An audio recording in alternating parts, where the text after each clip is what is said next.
Hi, Alf. Thank you for joining Opus 93. Hi, thank you for inviting me. Let's start by talking about your start in music and just about you, anything you want to tell the audience. Okay, you want me to go all the way back to my childhood, right? Okay. Well, my first starting in music was actually mostly in piano and guitar. I just took lots of, I started with lessons, and I started playing piano and guitar, mostly fiddling around with it as a child because of, I didn't really think about getting serious with it, obviously, as a child, but I loved it. I loved music a lot. And I had a guitar, and I had this little keyboard, and so I liked playing a lot with them. And by the time I was in junior high, though, I kind of moved away from music for a while until I went into high school. And that's when it became even bigger for me. I basically call my high school music teacher the one who discovered me, Marsha Lynn Taylor. I love her, and I still stay in touch with her, too. She stopped me in a hall, and she goes, "You look like a musician." And I said, "I do?" She goes, "Yeah, you look like a musician." I go, "Okay. I love music and I've played music." She goes, "No, you are a musician." She goes, "You better start taking classes." And so the term after that, I started taking classes, and I started taking mostly vocal ensemble and musical production classes.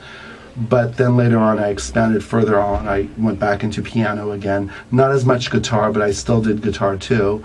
But I got more and more involved with my piano playing. And then by the time I was first year college, I really started getting into music composition. And that's when I really decided that I want to be a composer.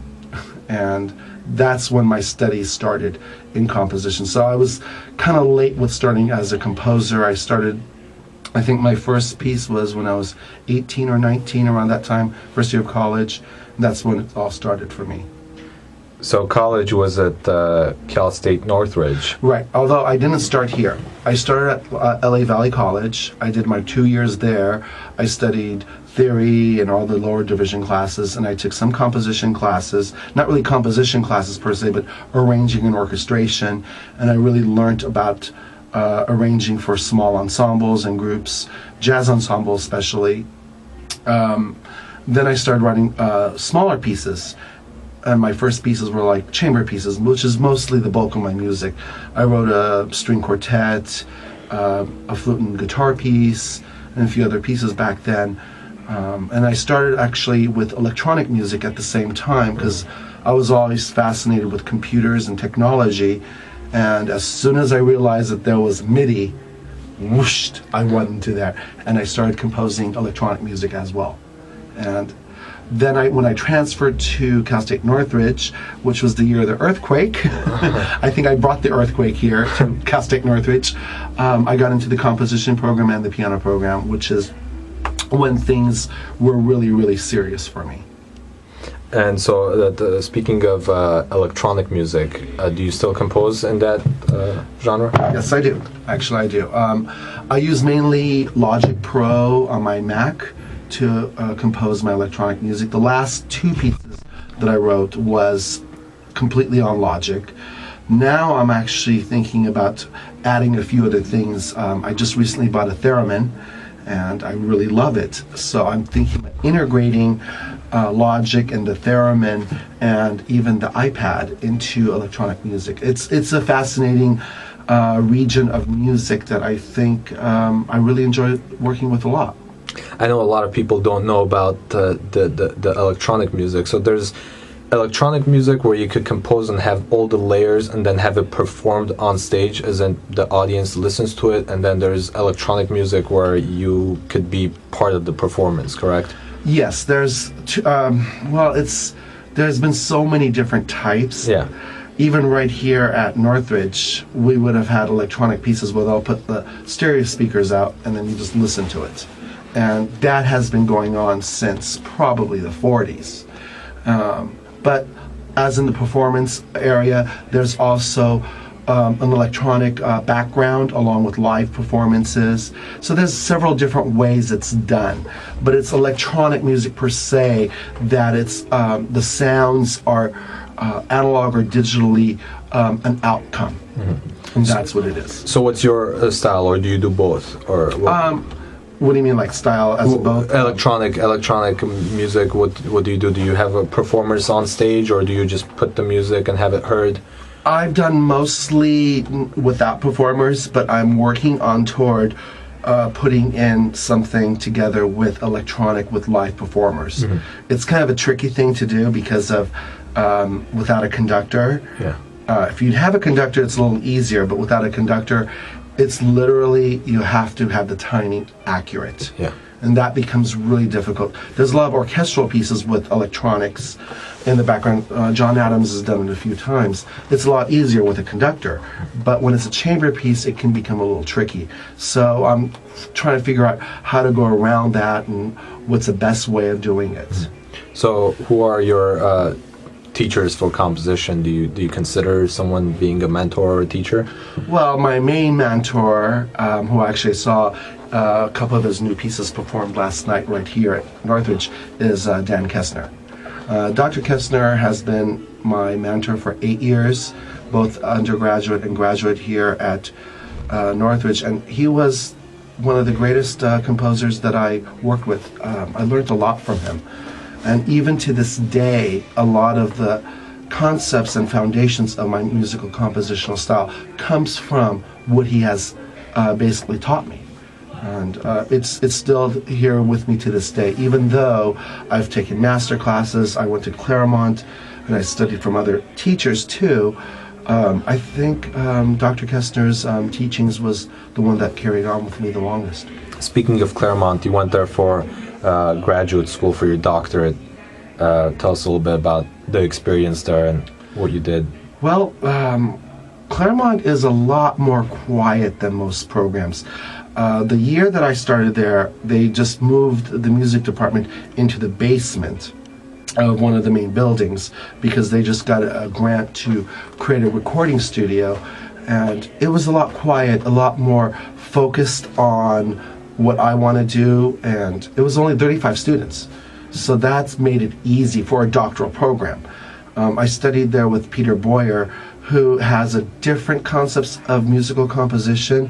I worked with him very well too. He was a really good mentor as well. And what I learned from him went in along with what I learned from Dr. Kestner as well. The difference between the two of them is that Peter is more of, he's got that American sound to him, whereas Dr. Kestner's got that Eurocentric sound. So I kind of feel fortunate that I got the infusion of both. Your doctorate, the dissertation was on Armenian music. Yes. One thing that I really love is ethnomusicology, especially folk music. Now, I didn't get my degree in musicology per se, but I studied ethnomusicology. And before I started Claremont, I worked a lot with Armenian musics, being Armenian. And I composed a lot of music using Armenian scales and modes, but I wanted to get more involved in it. I wanted to study more, and Komitas is definitely the connection to Armenian folk music, because of without him, we wouldn't have had it today. He basically transcribed every single Armenian folk songs in Armenia back around the turn of the century, about the same time that Bartók was doing the same thing in Eastern Europe. And in a lot of ways, I consider Komitas as the Armenian Bartók. They are equivalent to what they were doing. And Bartók actually, in some of his writings, commented about what Komitas was doing and how important what he was doing in Armenia, because he valued that. And it's a very valuable thing, because without the transcription of oral tradition, it would have been dead, gone. We wouldn't even had Armenian cultural music today if it was not for Komitas transcribing all of these beautiful melodies and the variations that he actually transcribed. And so my paper was about his research and his study, and then analysis of his wedding songs, which is a very in-depth piece, more in-depth than people think. that was what I studied and I worked on, is the analysis of his categorization. And it was really hard to do because the last time a dissertation was written on him was back in the 60s. Wow. And so I had to go back to the 60s in order to find some information. But it lacked the newer scholarship. And so that's where Vache over at Lark really helped me a lot. He gave me a couple more volumes of Komitas's folk songs, and it had a lot of information in there that really helped me on continuing further. So I'm really grateful for him for all that he helped me with on getting this together. Now, me as a composer, my job was not just to do a written part. I had to do a musical composition. So I took these folk songs and I wrote a composition called an orchestral piece called Armenian Rustic Scenes. And basically I took the most important ones that I felt in the Armenian folk literature, and I created a large scene, like going back into time of Armenia, back before technology and everything, going to the countryside, and the wedding songs, the dances, and they're all infused into this piece. And it's one of, I feel, one of my better pieces on taking folk music and creating something new, which is basically the direction a lot of my music has turned to. And so basically I kind of consider myself a modern day Bartok, Aaron Copland, who basically takes the folk songs and incorporates it, or the folk quality, into their music. Talk a little bit more about folk music in general, not just Armenian folk music. Well, first of all, I consider myself an ethnomusicologist, but I'm really a folklorist in disguise as one. I feel that folk music, folk stories, is the hardcore root of cultures. And me being someone who loves cultures and diversities, I got into studying the folk music, and I collect folk music from all over the world. Obviously, it's an incomplete collection that's going to be an ongoing thing. And so I collect these folk music that I can get and study them and work with them, and then maybe write like little arrangements out of them. And my whole concept is that I study this not just in an academic ideal, but also musically what I can do with them. Not just incorporating, infusing my own music, but maybe writing simple arrangements. Like right now, again, going back to Armenian folk music, I'm taking some pastoral double reed Armenian folk songs, and I'm arranging them from oboe and piano. And so I'll do something like that with any folk music of any, basically, culture. And that is something that I feel is really important on understanding culture. And not only on culture, but diversity is different. And everyone always looks at how different all cultures are. But when you look at the folk songs, you also see similarities of cultures. Like, how is it that you can find similarity between Armenians and other groups around the Middle East and Celtic, as in Ireland?